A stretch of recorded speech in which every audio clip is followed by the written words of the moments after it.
In the church, En la iglesia there's no ground for Satan. no hay terreno para Satanás. We must Esto be debe quedar bien claro entre nosotros, porque estamos constantemente en un estado de guerra contra él. No es insignificante. Se trata de una guerra. Este testimonio es una lucha. ¿Y saben cuándo comenzó? Comenzó con Antipas. Antipas. Él fue el que tomó la delantera para pelear en contra de la iglesia mundana, constituyéndose así un ejemplo para nosotros. Por lo tanto, él abrió el camino de luchar en contra de la iglesia mundana.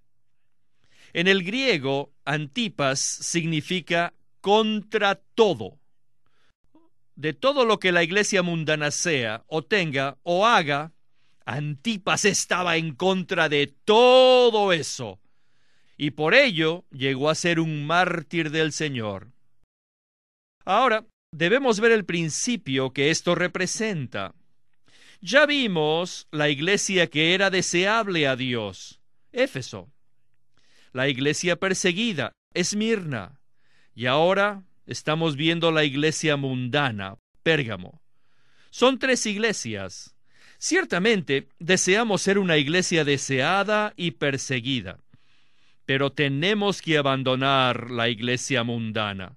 Si sufrimos persecución, es una señal firme de que vamos por el camino correcto, que estamos siguiendo los pasos del Señor. Tenemos que ser los Antipas de hoy. Pérgamo nos enseña que en nada y de ninguna manera nos unamos al mundo. No tenemos nada que ver con el mundo. En esta epístola, el Señor se dirige a ella como aquel que tiene una espada aguda de 2 filos. Esta iglesia tan mundana merece recibir el juicio que el Señor trae con su palabra penetrante.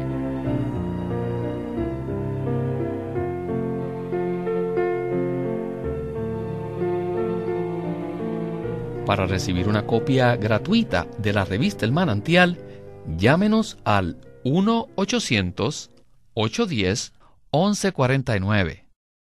Y además, si desea, puede visitarnos en el Internet, en el siguiente sitio: www.lsm.org.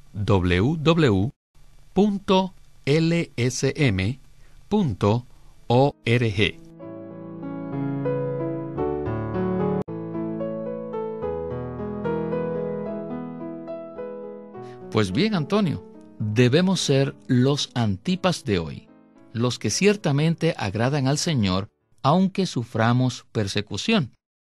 Entonces, Antonio, ¿qué tal si nos habla del significado que tiene Antipas y luego veamos cómo podemos ser los verdaderos Antipas de hoy día? El significado de Antipas es estar contra todo. Mientras la iglesia en Pérgamo se degradaba, hubo un hermano fiel y firme en contra de toda esa degradación, como un testigo fiel para todos los de la iglesia. Él atestiguaba que el camino que Pérgamo seguía no era apropiado, y por eso, debido a él, es decir, a Antipas, algunos de Pérgamo retuvieron el nombre del Señor y no negaron la fe del Señor. Ciertamente, yo creo que esto fue debido al testimonio de Antipas. Hoy en día, la palabra que hemos escuchado no es popular, porque se acostumbra a mezclar las cosas del Señor con algo del mundo, para que sea fácil de recibir. O sea, mezclar las cosas de Cristo con las cosas mundanas para atraer a otros.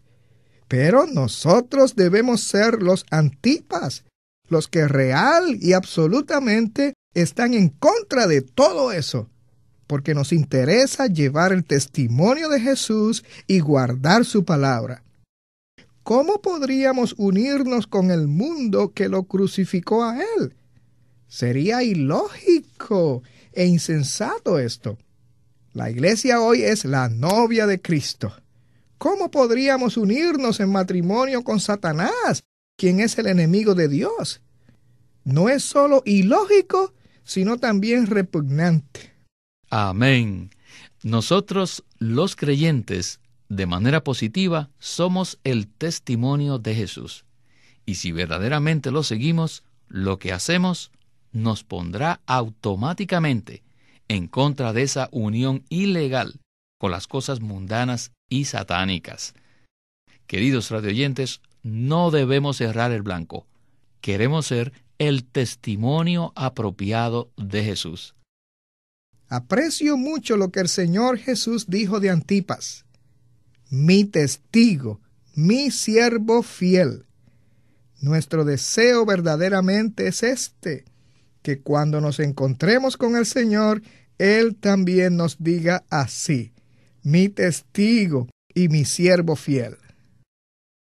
Ciertamente, deseamos escuchar estas palabras del Señor hacia nosotros, esclavo bueno y fiel. Bueno, en la última sección oiremos que el Señor termina su carta a la iglesia en Pérgamo con una maravillosa promesa. Aunque la iglesia se encuentra en una situación negativa, el Señor les da una promesa a los que venzan esa situación. Él les dará de comer del maná escondido y una piedrecita blanca con un nuevo nombre. Todo esto lo vemos en el versículo 17, que dice: el que tiene oído, oiga lo que el Espíritu dice a las iglesias. Al que venza, daré a comer del maná escondido, y le daré una piedrecita blanca, y en la piedrecita escrito un nuevo nombre, el cual ninguno conoce sino aquel que lo recibe.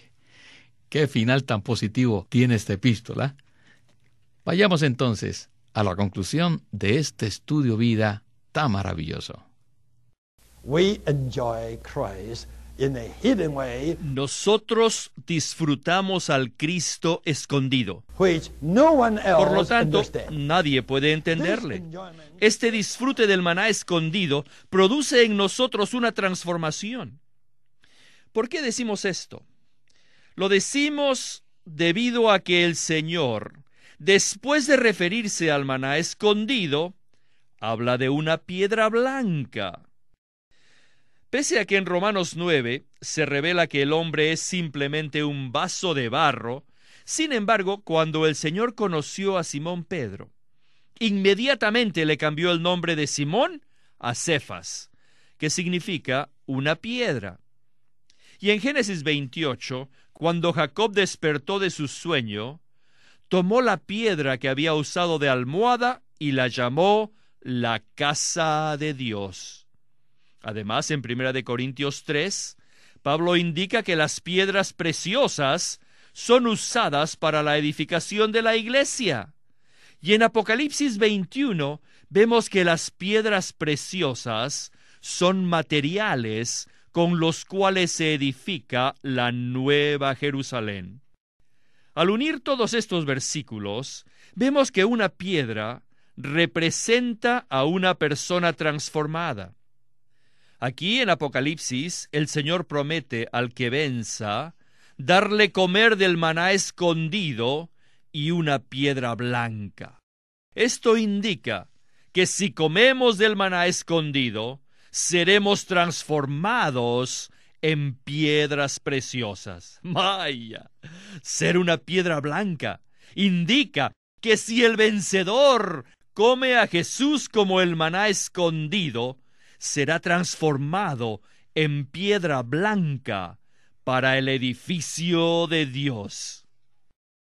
En todo el libro de Apocalipsis, el color blanco indica aprobación, ser justificado, ser vindicado. O sea que seremos transformados en piedras blancas con las cuales se edifica el edificio de Dios.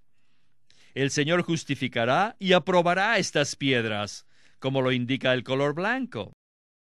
Además, el Señor dice que en la piedra habrá escrito un nombre nuevo, el cual ninguno conoce sino aquel que lo recibe. Este nombre nuevo es la interpretación de la experiencia del que ha sido transformado. Por consiguiente, solamente el que lo recibe conoce el significado de ese nombre. Los otros no lo saben. El nuevo nombre es simplemente la nueva designación que el Señor escribirá sobre usted, e indica quién es usted, lo que es y cómo es. Debemos entender esto y decirle: gracias, Señor, aleluya, por esta promesa que me permite compartir de ti como el maná escondido, y esto me transformará en una piedra blanca que te agradará a ti y que tú la aprobarás y usarás para tu edificio, tu morada. Amén.